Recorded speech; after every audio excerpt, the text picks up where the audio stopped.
Hello, नमस्कार, आदाब, सत श्री अकाल और अस्सलाम वालेकुम। मैं हूं मोहम्मद अहमद काज़मी, लेकर आया हूं आपका पसंदीदा कार्यक्रम आपके रूबरू।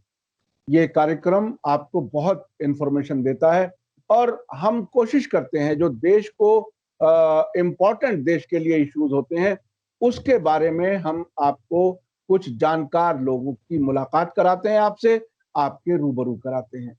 देश में बहुत कुछ हो रहा है और इस सरकार में तो बहुत सी चीजें बड़ी तेजी से होती हैं।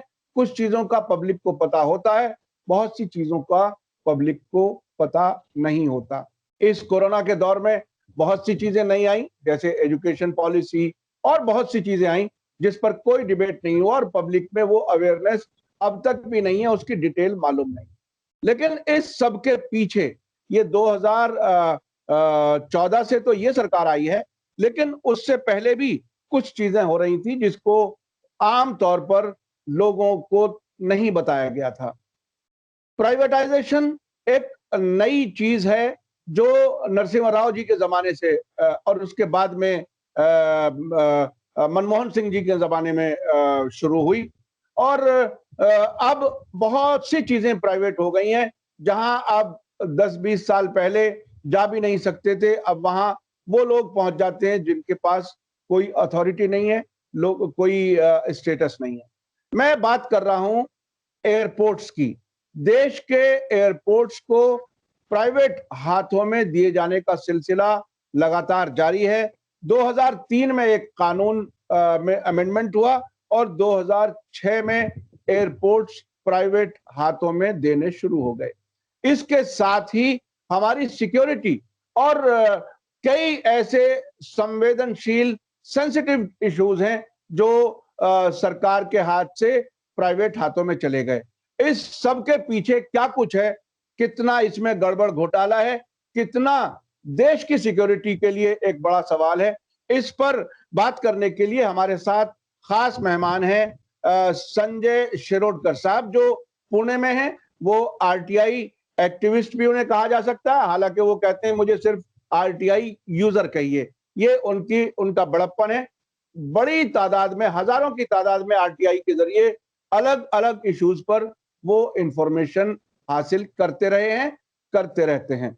शिरोडकर साहब, आपका वेलकम है मीडिया स्टार वर्ल्ड में। आपने अब से पहले हमारे साथ टोल टैक्स के बारे में एक बड़ा झोल, एक आपकी किताब भी है, वो आप उसके बारे में आपने बताया था कि पूरे देश में टोल के जरिए कैसे लूट चल रही है। आज ये एयरपोर्ट्स वाला जो मसला है, क्योंकि आपने बहुत से सब्जेक्ट्स पर बहुत गहराई से चीजें आपके पास हैं, आप बताइए कि ये एयरपोर्ट्स का घोटाला क्या है, कितना इसमें पैसा इन्वॉल्व है करप्शन की शक्ल में और कितनी देश की सिक्योरिटी दांव पर लगी हुई है। आप हमारे दर्शकों को बताएं आखिर ये इशू इतना इंपॉर्टेंट क्यों है, जिसको आप बहुत ही दिलचस्पी से इस पर इंफॉर्मेशन इकट्ठा करें। नमस्कार। एयरपोर्ट प्राइवेटाइजेशन अगर मैं बात करूं तो तीन उसपे अहम चीजें हैं। एक तो ट्रांसपोर्टेशन, दूसरा एयरपोर्ट और एयरलाइंस जो विमान कंपनियां चलाती है। किसी भी देश का ट्रांसपोर्ट सेक्टर ये अहम इकोनॉमी का ड्राइवर होता है, तो वो अच्छा होना ही चाहिए, whether it is road transport और वाटर ट्रांसपोर्ट और एयर ट्रांसपोर्ट। लेकिन अपने देश में क्या क्या हो रहा है, ये टोल एक झोल के बारे में मैंने ट्रांसपोर्ट के बारे में, रोड ट्रांसपोर्ट के बारे में बताया। Now coming to the air transport, जो बहुत ही बड़ा टूरिज्म बढ़ाने वाला सेक्टर है, एयरपोर्ट्स और एयरलाइंस या हवाई वाहतुक जिसको कहते हैं। लेकिन आपने देखा है अपने यहाँ पे सबसे पहले अगर प्राइवेटाइजेशन या बजट एयरलाइन की जब बात हुई, बराबर है, तो दमन एयरवेज थी, क्या हुआ? फिर एयर डेक्कन थी, क्या हुआ? फिर ईस्ट वेस्ट एयरलाइन थी, क्या हुआ? फिर वो बीच में मोदी लुफ्ट वगैरह थे, क्या हुआ? फिर जेट एयरवेज क्या हुआ? फिर किंगफिशर क्या हुआ? तो जी ये जी। सारी चीजें सोचनी चाहिए कि क्या ये चलाने के लिए, मतलब ट्रांसपोर्ट सेक्टर या टूरिज्म बढ़ाने के लिए शुरू हुआ था, या ये कंपनियां बंद करने के लिए चालू हुई थी? ये जी पूरी कॉन्स्पिरेसी सामने आ रही है। जी। दूसरी बात, एयरपोर्ट की अगर बात करेंगे तो पूरे भारत में अंग्रेजों से लेके, मतलब अंग्रेजों के, मतलब ब्रिटिश इरा में ही 300 से ज्यादा एयरपोर्ट्स, एरोड्रम्स, हेलीपैड्स, एयर स्ट्रिप्स 300 से ज्यादा आज की तारीख में है। मतलब ने उन्होंने काम करके रखा था, हमें सिर्फ उसको चलाना था। आज की तारीख में पूरे भारत में वो from that 300 airports, more than 70 are commercial airports, जिसमें कमर्शियल एयर ट्रैफिक या कार्गो ट्रैफिक होता है। उसमें से आज देश में करीबन मोर देन 25 से ज्यादा इंटरनेशनल एयरपोर्ट है जहां पे इंटरनेशनल फ्लाइट्स का आवागमन है। अब प्राइवेटाइजेशन की अगर बात करेंगे तो यस, इसकी शुरुआत, मतलब एक्चुअल जो हैंडओवर था, दैट वाज हैपेंड ऑन 3 मई 2006। उस दिन मुंबई एयरपोर्ट और दिल्ली एयरपोर्ट प्राइवेट पार्टी के हाथ में चला गया। उसकी कहानी ऐसी है, इसके पहले बहुत ही कैंपेनिंग हुए, जो इसे कहते हैं ना कि हमें अगर कुछ करना है तो उसकी तैयारी 3-4 साल पहले चालू होती है।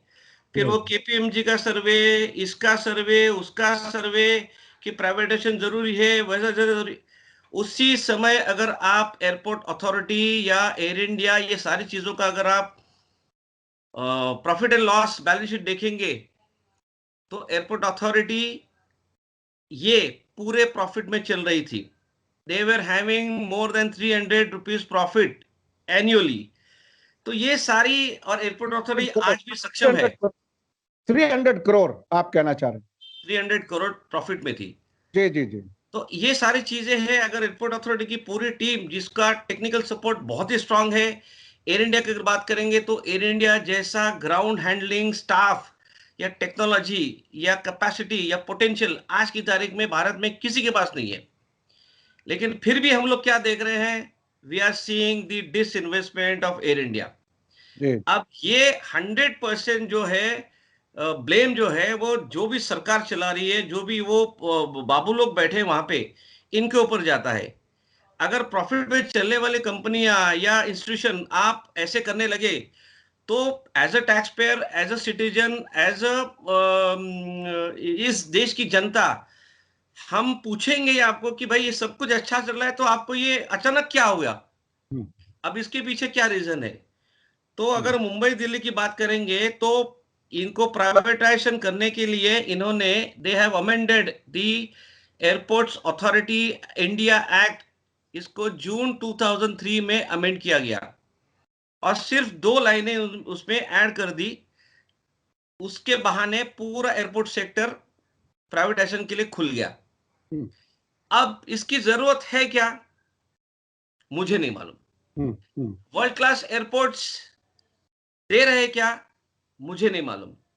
क्योंकि at the same time airport authority ने मलेशिया में एयरपोर्ट्स बांधे, फिलीपींस में दिए, इंडोनेशिया में दिए, यूएई में दिए, तुर्कस्तान में दिए, या अगर आप पूरा हिस्ट्री निकालोगे तो ऐसे कई अच्छे अच्छे एयरपोर्ट्स एयरपोर्ट अथॉरिटी ने बिल्ड किए हैं। बराबर है। इसके पहले वाला जो था, मुंबई एयरपोर्ट से लेके मुंबई, दिल्ली, बेंगलोर, हैदराबाद, कलकत्ता, चेन्नई, आज की तारीख में भी अगर देखेंगे, जो आप रिनोवेशन देख रहे हो, आप जो अच्छाई देख रहे हो, जो चकाचौंध देख रहे हो, whether it is Kolkata, whether it is Chennai, whether it is, आप यू नेम इट, लखनऊ ले लो, ये ले लो, जयपुर ले लो, अहमदाबाद ले लो, ये किसने किया है? ये एयरपोर्ट अथॉरिटी ऑफ इंडिया ने ही किया है। तो अगर आपकी ताकत थी तो आपको ये अचानक क्या हुआ? अब इसका आंसर मेरे पास नहीं है, ये आपको सरकार से पूछना चाहिए। बराबर है। उससे क्या हुआ, ये सारी चीजें, मेरी प्रॉब्लम प्राइवेटाइजेशन से नहीं है, मेरी प्रॉब्लम है जो उसमें सिक्योरिटी कॉम्प्रोमाइज की है, उसमें जो ट्रांसपेरेंसी कॉम्प्रोमाइज की है, उसको मेरा आक्षेप है। अब इसका किस्सा अगर मुंबई की बात करता हूं, क्योंकि वो मेरा ही केस था, जो मैं 2007-8 साल से, भाई इसको आरटीए लगाओ, इसको आरटीए लगाओ, इसको आरटीए लगाओ करके मैं 12 साल से मैं झगड़ रहा हूं। लेकिन अनफॉर्चुनेटली मेरे फेवर में ऑर्डर भी आया था कि भाई इस एयरपोर्ट को आरटीए लागू होना चाहिए, but again private party Delhi high court में गई और फिर एक 7-8 साल केस चला और अभी दिसंबर 2019 में उनके फेवर में ये चला गया। तो अभी वो किसके बलबूते पे ये क्या है, या अगर हम लोग देखेंगे कि क्रोनोलॉजी अगर हम लोग देखेंगे कि दिसंबर 2019 में उनके प्राइवेट पार्टी के फेवर में गया, और आज की तारीख में अगर हम लोग देख रहे हैं कि सितंबर 2020 में वो एक प्राइवेट पार्टी निकल के दूसरी प्राइवेट पार्टी आ रही है, क्या उसके लिए वो वर्डिक्ट हुआ था क्या? मालूम नहीं, राइट। और सबसे बड़ी बात कि अगेन वही है कि आप कॉम्पिटिटिव बिडिंग क्यों नहीं रखते? आप जिसको जो एक्सपीरियंस चाहिए, या अगर इसकी पर की वक्त कुछ टेक्निकल टीम चाहिए, या खुद मतलब जो अगर जो चीज को चला सकता है वो एक्सपर्ट को हैंड ओवर करे, तो हमें कोई दिक्कत नहीं है। आप पूरे भारत में आप देख रहे हो, आप कब से 2003 से, मतलब मैंने कहा कि गवर्नमेंट कोई भी हो, ये सालों साल चलते आ रहा है कि आप एक्सपर्ट के हाथ में नहीं दे रहे, आप किसी इंडस्ट्रियलिस्ट के हाथ में दे रहे। वो नाम के लिए कोई एक्सपर्ट का लगा रहा है, लेकिन एक्चुअली जो है, अब इसके किस्से बहुत है। इसके किस्से ये है कि पूरा आप जो इंफ्रास्ट्रक्चर जो जनता के मेहनत पसीने और टैक्स से बना है, वो पूरा लैंड, वो पूरा इंफ्रास्ट्रक्चर आप पीनट्स के भाव दे रहे हो। इसका एक एग्जांपल आपसे शेयर करता हूं। मुंबई दिल्ली, मुंबई का एरिया है 2000 एकड़। In a locality of Vile Parle, Santa Cruz, Kalina, Vakola, Sahar, ये मुंबई का प्राइम लोकेशन है, जहां पे आज की तारीख में अगर आप जमीन का रेट पूछेंगे तो it is not less than 80,000 rupees पर स्क्वायर फीट। तो आप कर लो 80,000 इंटू 2000 एकड़ कितना होता है। मतलब उसकी अगर एक्सप्लॉयटेशन की बात करते हैं, अगर गवर्नमेंट भी अगर उसको एक्सप्लॉयट करता कमर्शियल वैल्यू, तो वो आज की तारीख में 2006 में वो वैल्यू थी अराउंड 50,000 करोड़। आज की तारीख में 15 साल के बाद अगर आप देखेंगे तो वो वैल्यू क्रॉस हो गई है मोर देन 2 लाख करोड़। तो ये कमर्शियल एक्सप्लॉयटेशन अगर खुद गवर्नमेंट कर सकती थी, तो प्राइवेट के हाथ में देना क्या, मतलब उस पे व्हाट वाज द रीजन? तो ये रीजन मेरे समझ में नहीं आया है। अब ये पूरा इंफ्रास्ट्रक्चर जिसका इतना बड़ा कॉस्ट हो सकता है, वो दिया सिर्फ और सिर्फ 100 रुपीज, 100 रुपया सालाना लीज रेंट पे। Can you believe this? 100 साल के लिए, जिसकी कीमत 50,000 से लेके 1 लाख 1.5 लाख करोड़ है। Same goes with Delhi. Delhi का तो एरिया इज मोर देन 5,000 एकड़। वो तो भी 100 रुपए में तो जो डेली वेजर है वो भी ले सकता है एयरपोर्ट, उसे क्यों नहीं दे दिया? ये 100 रुपए में क्या? मैं तो तैयार था, लेकिन नहीं दिया। हाँ हाँ, जी, मैं वही कह रहा हूँ कि कोई भी ले सकता है, 100 रुपए तो कोई मीनिंग नहीं है। मीनिंग नहीं है। और जैसे मैंने कहा कि आप अगर बाजू ये बड़े बड़े एयरपोर्ट छोड़ के आप कोई भी टीयर 2 टीयर 3 के एयरपोर्ट ले लो, सबकी टैरिफ उसमें रेडीमेड है, रेडी रिकनर रेडी है, जिसका 100 से लेके 3,000 4,000 5,000 रुपए का टैरिफ एयरपोर्ट अथॉरिटी का है। अगर वो एयरपोर्ट आपको चाहिए, कोई जगह चाहिए आपको भाड़े पे, तो रेडी रेकनर नहीं है। तो इनके लिए ऐसा अलग से क्यों हुआ? अच्छा, दिल्ली एयरपोर्ट के बारे में भी आप बता दीजिए थोड़ा सा। दिल्ली एयरपोर्ट का, बम्बई एयरपोर्ट का तो आपने बताया। दिल्ली एयरपोर्ट का भी किस्सा वही है। सेम एग्रीमेंट, सेम पैटर्न, खाली वहां पे दिल्ली नाम है, यहाँ पे मुंबई है, बराबर है। अब 100 मुंबई का रुपए एरिया 2000 एकड़, दिल्ली का है 5,000 एकड़।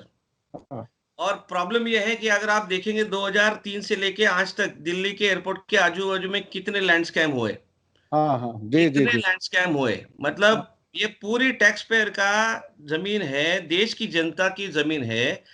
आप कौड़ी मोल भाव में आप पीनट्स के दाव बेच रहे हो, और वो जनाब जो है वो प्राइवेट पार्टी बाहर बाकी के लोगों को, whether it is real estate है, होटल वाले हैं, इंडस्ट्री वाले हैं, या वो कैटरिंग वाले केसेस है, या इनको इनको इनको बेच के लाखों ने करोड़ों का करोड़ों कमा रहे।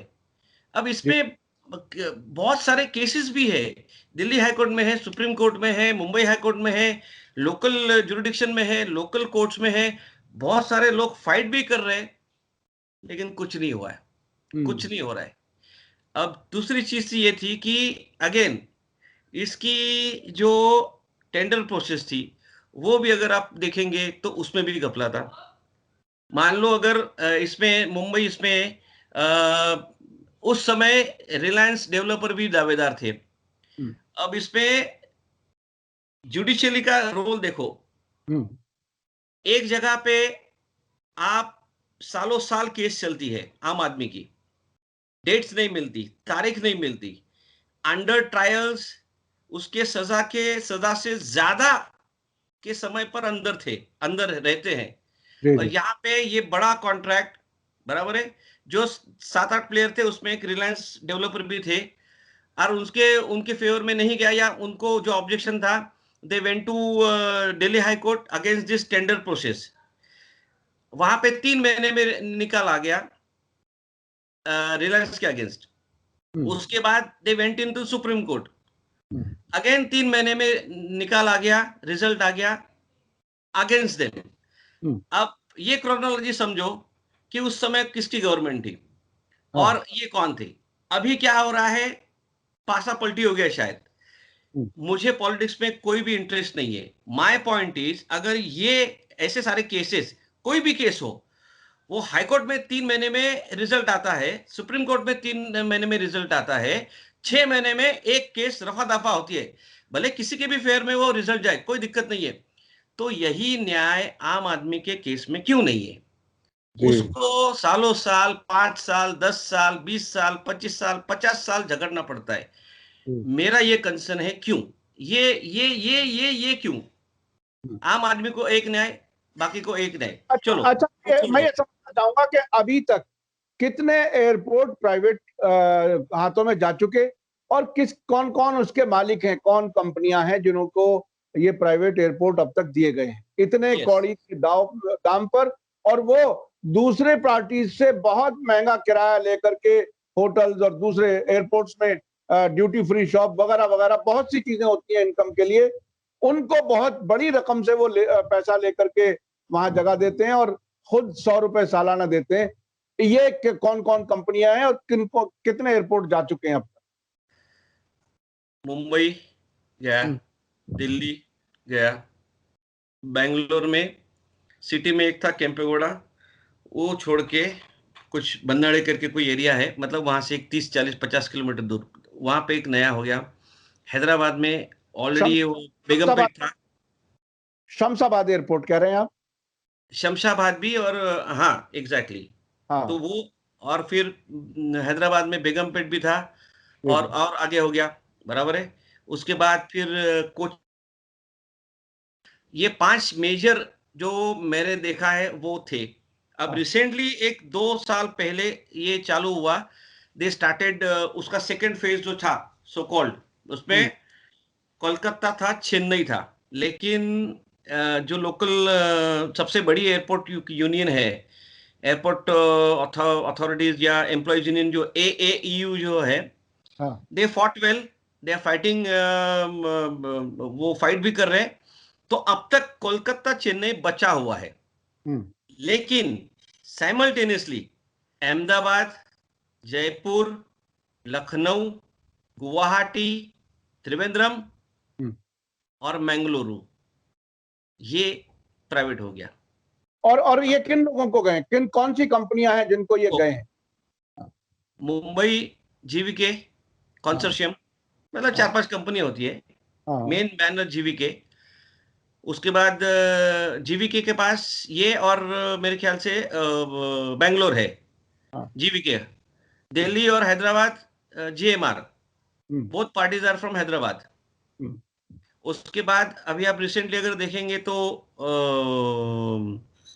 अहमदाबाद से लेके, ये जो मैंने 6 नाम गिनाए, जी, अहमदाबाद, जयपुर, लखनऊ, गुवाहाटी, त्रिवेंद्रम और बेंगलुरु, हम्म, ये अडानी, हम्म, अडानी एयरपोर्ट्स डेवलपमेंट जो भी कंपनी है, राइट। जी जी, अब ऐसा है कि इसमें आप छोटी सी अगर चीज है, to qualify them for the this kind of infrastructure, hmm, right. जो एयरपोर्ट अगर चलाता है, जो बहुत सेंसिटिव, बहुत हाईली स्किल्ड जॉब है, हम्म, तो आपको अनुभव चाहिए। बिल्कुल, अब इसके लिए अगर देखेंगे तो अनुभव कैसा है, अगर देखेंगे तो टेंडर प्रोसेस में इनका अनुभव कौन सा था? पोर्ट में था, सी पोर्ट और कुछ अलग अलग। तो वो सारा इंफ्रास्ट्रक्चर अगर आप देखेंगे कि उसको कंसीडर किया कि भाई ये ट्रांसपोर्ट में है, ये इंफ्रास्ट्रक्चर में, तो ये दे कैन क्वालिफाई। अब ये कैसे होता है? आई मीन आप समझ सकते हो, मतलब ये क्या हो रहा है? अडानी के अलावा क्या अंबानी को, रिलायंस को भी कुछ एयरपोर्ट्स मिले हैं? Domestic, yes. हाँ, महाराष्ट्र में कम से कम जो स्टेट अथॉरिटी के होते हैं, हाँ, राइट, जैसे महाराष्ट्र में महाराष्ट्र एयरपोर्ट्स डेवलपमेंट कॉरपोरेशन है, जो अलग अलग कॉरपोरेशन रन करते हैं हर एक स्टेट में। इसमें भी कुछ 80-90 एयरपोर्ट्स हैं, छोटे छोटे छोटे, टीयर 2, या कोल्हापुर हो, नासिक हो, नांदेड़ हो, मालवण, ये अलग अलग छोटे छोटे होते हैं। जी जी। उसमें से करीबन एक 30-40 उनके पास है, रिलायंस रिलायंस। महाराष्ट्र हाँ, में है। जी जी। अब अगेन अगेन वही है कि बिना अनुभव के ये कैसे हो सकता है? हाँ, क्यों जरूरत पड़ती है? इसका एक ही रीजन है कि हमारे जो प्राइवेट चार्टर्स है, हम्म, बराबर है, अगर आप बड़े एयरपोर्ट पे उसका पार्किंग करोगे तो उसका टैक्सी फीस या फ्यूल फीस बहुत ही हाई रहती है। Hmm, but if you park it at the Baramati airport और हाँ, नांदेड़ एयरपोर्ट और दी जलगांव एयरपोर्ट और दी धुले एयरपोर्ट और दी जो टीयर 2 टीयर 3 सिटीज है, हाँ, तो वहां पे कॉस्टिंग कम हो जाती है। हाँ। तो ये वो चीज है। पार्किंग पार्किंग वहां कर लेते हैं अपने जहाजों की अक्सर। बस बस बस बस पार्किंग वहां कर लेते हैं। अब रेवेन्यू की बात करेंगे तो मेजर रेवेन्यू मॉडल इनका ये से ऐसा कि जो पीडीएफ होता है, पैसेंजर डेवलपमेंट, यूडीएफ होता है, यूजर डेवलपमेंट फी, और जो अलग अलग यहाँ पे जो मॉल्स देते हैं, अलग अलग स्टोर्स देते हैं, ड्यूटी फ्रीज है, होटल्स है, स्नैक्स बार्स है, बार्स है, ये सारी चीजें उसका रेवेन्यू जनरेट होता है। हम्म, इसमें कितना परसेंटेज होता है, क्या होता है, इसमें मिला नहीं मिला, ये अगर आप पूरा कच्चा चिट्ठा निकालोगे तो आपके आपको आपको मतलब, for this you have to ask airport authority officials कि भाई हम्म, आपने किया, आपका 26% शेयर था, बीइंग ओनर आपने आरटीआई क्यों नहीं लगाया? बीइंग ओनर आप रिस्पॉन्सिबल नहीं है? बीइंग ओनर आप आपकी जवाबदेही जनता के प्रति नहीं है? बीइंग ओनर आपका इनके ऊपर अंकुश नहीं है? बीइंग द ओनर आप ये सारी चीजें, नॉन ट्रांसपेरेंसी या सिक्योरिटी को क्यों आप कॉम्प्रोमाइज कर रहे हो? आप ट्रांसपेरेंसी को क्यों कर? We have to ask airport authority guys, minister of civil aviation, and ultimately yes, the जो भी एग्जिस्टिंग गवर्नमेंट है, कोई भी पार्टी का हो, हम्म, कोई सही। अच्छा काम नहीं कर रहा है as far as privatisation concern. अच्छा, ये जो फाइनेंशियल पार्ट, तो बहुत सी चीजें आपके बातों से अब तक मालूम हो गई। जो सिक्योरिटी वाला इशू है, वो एयरपोर्ट्स में अब हम देखते हैं कि आप एयरपोर्ट जाइए कि फ्लाइट लेने, वहां वो 8वीं 10वीं क्लास पास वाला बच्चा जो प्राइवेट किसी भी जरिए से, ठेकेदार के जरिए हायर कराए हुए लोग वहां पर अंदर होते हैं और एयरक्राफ्ट तक पहुंचे होते हैं और एयरक्राफ्ट के अंदर तक पहुंचे होते हैं। उनका कोई सिक्योरिटी क्लियरेंस होता है, नहीं होता है? वो क्या कुछ है? एयरपोर्ट की सिक्योरिटी का मामला क्या है? क्या प्राइवेट ऑपरेटर्स जो फ्लाइट लेकर के जाते हैं, चार्टर्ड फ्लाइट, क्या उनकी सिक्योरिटी कहीं सरकार के हाथ में है? कौन जा रहा है, कौन आ रहा है, ये सब, इस सब में क्या है?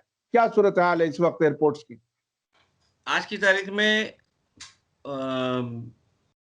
लोकल जो सिक्योरिटी है वो सीआईएसएफ के हाथ में है, जो सेंट्रल एजेंसी होती है ना, जी जी। Industrial security force. Industrial, CISF, industrial हाँ। सिक्योरिटी फोर्स, उनके हाथ में है। हम्म, दूसरी चीज एटीसी गवर्नमेंट के हाथ में, एयर ट्रैफिक कंट्रोल, जो होना भी चाहिए, हम्म, जो शायद नहीं जाएगा। माय पॉइंट इज, ये सब होने के बावजूद भी अगर एयरपोर्ट टर्मिनल कोई भी हो, वेदर इट डोमेस्टिक टर्मिनल हो, इंटरनेशनल टर्मिनल हो, आपको अगर अगर आप पैसेंजर नहीं है, अगर आपको अंदर जाना है, तो you have to procure one pass, भले हम्म, उसका फी है नहीं है जो भी है, राइट। वो पास मतलब अंदर कौन आ सकता है, हम्म, राइट, हम्म, उसके जो पास इश्यूइंग अथॉरिटी, जो एयरपोर्ट अथॉरिटी मान लो गवर्नमेंट थी, हम्म, उसको निकाल के जब आप प्राइवेट पार्टी के हाथ में देते हो, शुरुआत वहीं से है। हम्म, अगर क्या भरोसा आपने, मतलब प्राइवेट पार्टी का भरोसा क्या है?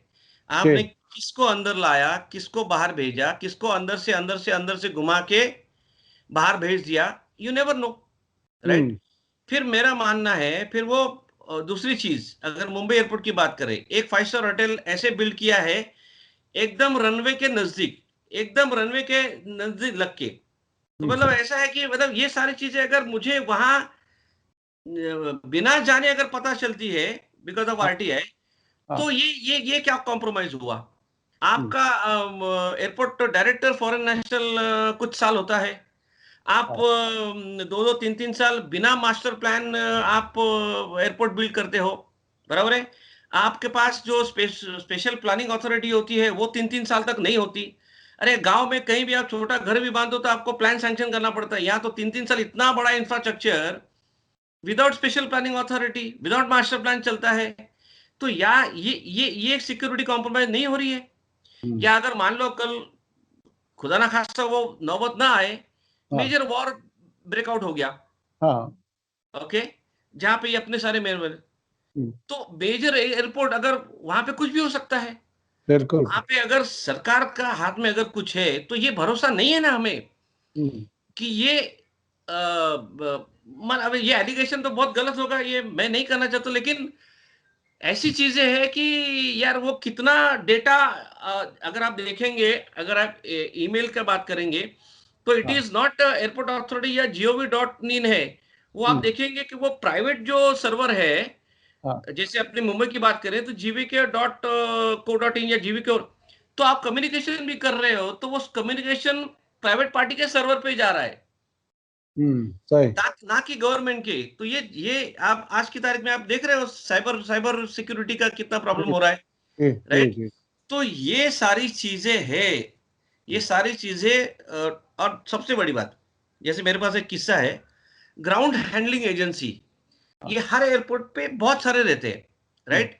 अब मुंबई का एक किस्सा है, मैं किसका नाम नहीं लूंगा, hmm, but bureau of civil aviation security, hmm, BCAS जिसे कहते हैं, हम्म, उनका एक किस्सा चल रहा था मुंबई के बारे में। सीधा सीधा उन्होंने एलिगेशन किया था कि आप प्रोसीजर फॉलो नहीं कर रहे हो, local private ground handling agency के बारे में, कि आप हम्म, दुबई स्टाफ भेजते हो but you hmm, are not doing properly, आप you are creating ghost employees to evade taxes, hmm, you are human trafficking. Right, right, right, तो ये सिक्योरिटी कॉम्प्रोमाइज नहीं हो रही है? तो ऐसी एक एजेंसी, काजमी साहब, हम्म, मुंबई में अपना there are more than 70 commercial airports. Hmm, अगर मान लो गवर्नमेंट छोड़ दो, प्राइवेट की बात करें, आज पहले 5 वाला, मुंबई, दिल्ली, कोचिन, हैदराबाद, बैंगलोर, अभी ये 6, राइट? ये जी, यहाँ पे फिर कौन, हु इज रिस्पॉन्सिबल अगर ये ग्राउंड हैंडलिंग एजेंसी वैसे अगर काम करने लगी, जिसको पर किसका वचक नहीं? अभी ये तो Bureau of civil aviation Security ने ये किया है। जैसे हमने कहा कि जो जनाब 3-4 2016 में निकल गए स्कैमर्स, फ्रॉडस्टर्स, राइट? जी, तो मैं उसी पे अपने सम्माननीय, मैं मैं उसी पे आने वाला था। तो ये जो बड़े-बड़े फ्रॉड कर कर के निकले हैं, वो कोई प्रॉपर जो जो इमिग्रेशन होता है, उससे तो नहीं गए होंगे, या गए हैं तो वहाँ भी लोग उनके पसंद के लोग बैठे होंगे। तो ये क्या, ये जो सिक्योरिटी ब्रीच है, उसकी वजह से किसी को बाहर ले जाना, या बाहर से भी कोई आ सकता है ना, बाहर से भी कोई आ सकता है, उसको इमिग्रेशन से ना निकाल करके दूसरे रास्ते से निकाल दिया जाए। अगर इस हद तक सिक्योरिटी कॉम्प्रोमाइज है तो उसका तो बहुत खतरनाक नतीजा हो सकता है। क्या ये दोनों तरफ से मुमकिन है? लाया भी जा सकता है और किसी को ले जाया भी जा सकता है। ये ह्यूमन ट्रैफिकिंग, ये सिंपल मजदूरों की ट्रैफिकिंग नहीं हो सकती। बहुत बड़े-बड़े लोग आ भी सकते हैं, जा भी सकते हैं। खुफिया महकमों के लोग दूसरे मुल्कों के आ सकते हैं। ये सब चीजें हो सकती हैं। तो इतनी बड़ी सिक्योरिटी लैप्स, क्या ये देश के लिए बहुत बड़ा खतरा नहीं है? बिल्कुल खतरा है। अ, मुझे अपनी सिक्योरिटी पे पूरा भरोसा है, सबसे पहली बात, क्योंकि अब तक ऐसा कोई मामला नहीं हुआ है। तो yes, I am with my country और उसका सिक्योरिटी इंटेलिजेंस जो भी अच्छा है। But when you see people like सम्माननीय माल्या जी, सम्माननीय मोदी, नीरव मोदी जी, सम्माननीय मेहुल चोकसी जी, और ऐसे बहुत सारे हैं, वो लिस्ट बहुत बड़ी है। वो अ, पानी के सहारे तो नहीं गए होंगे, मतलब हाँ, जलवातु से नहीं गए होंगे, जी जी जी। बराबर है, राइट। हाँ लंदन में या ट्रिनिडाद टोबैगो में या जहाँ पे भी वो गए हैं कैरिबियंस में, या लंदन, वहां पे बाय कार तो नहीं गए होंगे, जी जी। बाय ट्रेन तो नहीं गए होंगे, तो बाय एयर गए होंगे। भले वो कमर्शियल एयरलाइन से गए होंगे या उनके प्राइवेट चार्टर प्लेन से गए होंगे, हाँ लेकिन ये जब जा रहे थे, राइट, तो अपनी सब सिक्योरिटी कहाँ थी जी। विवेदे, ये कंसर्न कहाँ थे? जी ये मेरा पूछना एज ए टैक्स पेयर है, क्योंकि जी। मेरा पैसा गया है। हाँ ये नागरिक के नाते मैं पूछ रहा हूं कि भैया वो गए कैसे? हाँ आप लोकली कहीं पे अभी ऐसा ना, आप किसी को कोई प्रदर्शन कर रहा है तो आप उसको तुरंत उठा के अंदर कर देते हो, जी जी राइट। जी। आप लोकली कोई एजिटेशन कर रहा है या कोई भी ये कर रहा है तो आप उसको, उसके लिए आप तैयार हो। लेकिन ये इतने 10,000 करोड़, 15,000 करोड़, 20,000 करोड़ ये सारा हो रहा है, हवाई वाहतुक या एयरपोर्ट इन्वॉल्व है, जी, इसके लिए ये मेरा कंसर्न है। सही। ये मेरा पूरा विश्वास है, लेकिन ये कहीं ना कहीं मेरे वो विश्वास को क्या बोलते हैं उसको, ये हो रहा है, हाँ, नुकसान पहुंच रहा है, नुकसान हो रहा है। कम विश्वास। तो ये मेरी प्रॉब्लम है। मेरी जी प्रॉब्लम प्राइवेट पार्टी नहीं है, मेरी प्रॉब्लम ट्रांसपेरेंसी नहीं है, मेरी प्रॉब्लम आरटीआई नहीं है, मेरी प्रॉब्लम सिक्योरिटी कॉम्प्रोमाइज हो रही है, मेरी प्रॉब्लम ये है, क्योंकि जी ये मेरा देश है, ये मैंने, मेरे खून पसीने सींचे से ये मेरे जो अपनी जनता है उनके खून पसीने से ये देश बना है। तो ये सही। सारा चीज, ये सारों का योगदान है, तो ये जी एक ही चीज में की डायरेक्शन में क्यों जा रहा है? और जी जी। सबसे बड़ी चीज जैसे मैंने कहा कि आप विदाउट प्लानिंग हो रहा है, आप सस्ते में मतलब पीनट्स के भाव दे रहे हो। दूसरी चीज आप उसको, जैसे मैंने कहा कि मुंबई एयरपोर्ट की अगर बात करेंगे, आप एक जगह बोलते हो अपने पास, आपके पास रेवेन्यू जनरेशन नहीं है, बराबर जी है।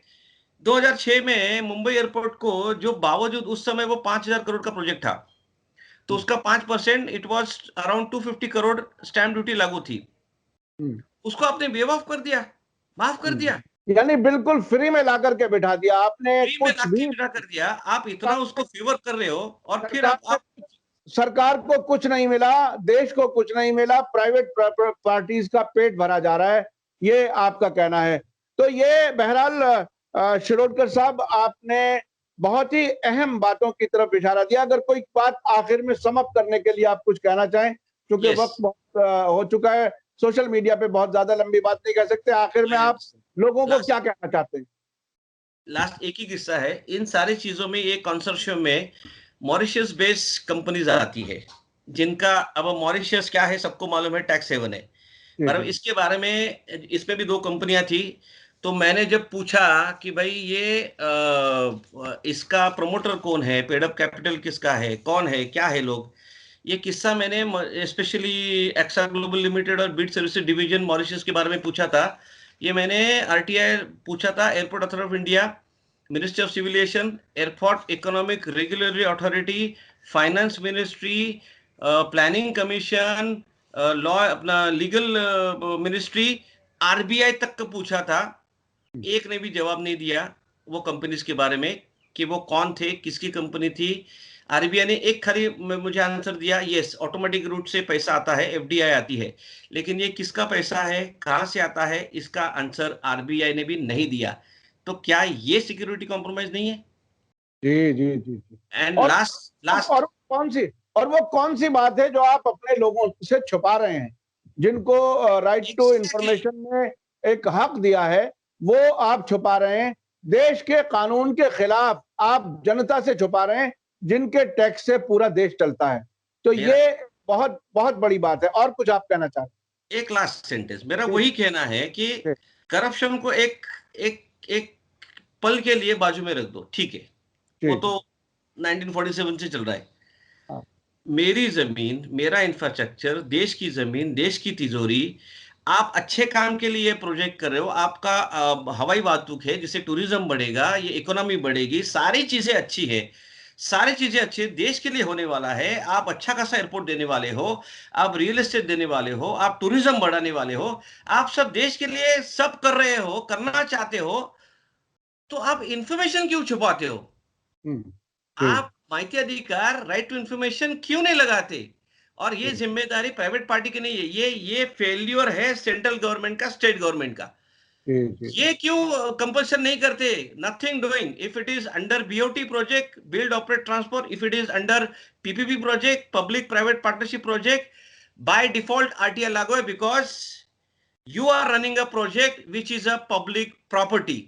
जी जी। ये ये बहुत सरकारें नहीं कर रही है। बहुत इसका मतलब सीधा सीधा ये हुआ कि लूट होती रहे और पब्लिक उससे अनजान रहे, अनभिज्ञ रहे, और बिल्कुल बहुत तेजी से इन प्राइवेट पार्टीज को, जो बड़े इंडस्ट्रियलिस्ट हैं, जो इलेक्शनों में पैसा देते हैं, जो इलेक्टोरल बॉन्ड जिसका हिसाब नहीं लिया जाता, वो कानून बना दिया गया है। तो ऐसे लोगों को मुसलसल बढ़ाते जी, आप अपनी कोई बात आखिर में कहना। एक लास्ट, एकदम लास्ट, ये जी किस्सा मेरे 2012-13 में पूरा कच्चा चिट्ठा जब भी मैंने बोला है, पूरा पेपर के साथ, इतना हाँ बड़ा। जी जी उस समय के कैग विनोद राय जी, जी 2012-13 का किस्सा है। जी जी उनसे मिलने गए थे हम्म, दिल्ली में, पुणे से लेके दिल्ली, बराबर है। जी जी पूरा पूरा फाइलिंग, अब वो बिजी थे, वो नहीं मिले, उसका कोई एसोसिएट थे, उनका भी नाम भूल गया मैं, सक्सेना जी थे कि या माथुर जी थे, मतलब जी he was a next to CAG. हाँ कैग है हाँ control authority, auditor general of India.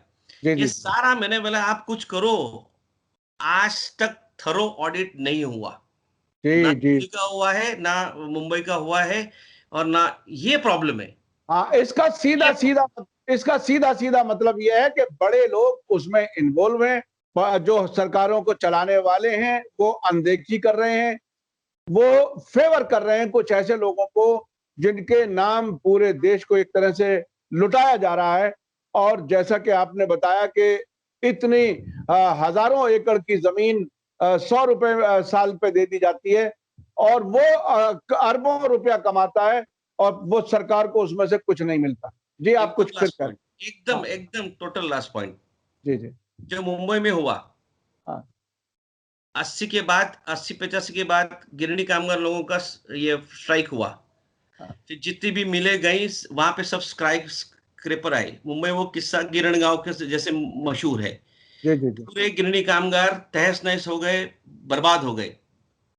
जी मेरा ये आज का दिन और ये इंटरव्यू लिख के रखिए, जी नवी मुंबई में एयरपोर्ट हो रहा है, जिस दिन वो ऑपरेशनल होगा, हाँ ये मुंबई वाला जो एयरपोर्ट है, हम्म वो सैचुरेशन दिखा के, कुछ हम्म भी कारण दिखा के बंद कर देंगे। हम्म, पूरा अच्छा। ट्रैफिक वहां पे डाइवर्ट हो जाएगा, जी जी जी जी जी। और ये पूरा एयरपोर्ट बंद होके यहाँ की 2000 एकड़ जमीन पे पूरा गिरणगांव पार्ट 2 आ जाएगा, पूरा हाँ, स्क्राइपर रियल एस्टेट फ्लरिश होगा। वो भी बड़े लोगों के हाथों फिर लगेगा, फिर उसमें से पैसा कमाने का तो मेरा इंतजाम हो। कहना यही है, तो क्या इसके लिए ये सब चल रहा है? जी जी जी ये मेरी प्रॉब्लम है, ये जी। इससे मुझे बहुत दुख होता है। शिरोडकर साहब, ये आपकी प्रॉब्लम नहीं है, ये पूरे देश की जनता की प्रॉब्लम है। बस कमी ये है कि जिस मीडिया को आंखें खोलने के लिए पैदा किया गया था, बनाया गया था, वो आंखें बंद करने के लिए सुलाने का काम कर रहा है, और देश को लुटता हुआ देखने का काम कर रहा है। ये बहुत ही खतरनाक ट्रेंड है। गरीब आदमी गरीब से गरीब तर होता जा रहा है, अमीर आदमी को इस तरह से पैसे दिए जा रहे हैं, उसको वो कहां कंपेंसेट करता है, इन पॉलिटिशियंस को या हुकूमत में बैठे लोगों को, वो साठ गांठ वो जाने, लेकिन जनता को आंखें खोलने की जरूरत है। बहुत बहुत शुक्रिया संजय शिरोडकर साहब, आपने मीडिया स्टार वर्ल्ड को टाइम दिया, अपने हमारे दर्शकों तक आपने बहुत इंफॉर्मेशन, अहम इंफॉर्मेशन दी, इसके लिए बहुत बहुत शुक्रिया। मैं अपने दर्शकों से कहना चाहूंगा कि सोशल मीडिया पे आमतौर पर इतनी लंबी वीडियो नहीं होती, हम इसको इसलिए भेज रहे हैं कि आपको पूरी इंफॉर्मेशन ये पता चले कि किस तरह से लूट का सिलसिला एयरपोर्ट्स के जरिए, एस्टेट का हजारों एकड़ जमीन 100 रुपए सालाना पर किस किस तरह से हो रहा है। आपको 100 रुपए में एक टाइम का खाना नहीं मिलता। आमतौर पर अगर किसी होटल में बैठ जाए, वो कई 100 करोड़ की जमीन, हजारों करोड़ की जमीन दे दी जाती है लीज पर। ये तमाशा नहीं है तो क्या है? ये बहुत ही तकलीफदेह बात है। पूरे देश को इस पर सोचने की जरूरत है। इसी के साथ मुझे दीजिए इजाजत। शिरोडकर साहब, आपका फिर एक बार शुक्रिया। इसी के साथ थैंक यू। मुझे दीजिए इजाजत। शुक्रिया, धन्यवाद। जय भारत, जय हिंद।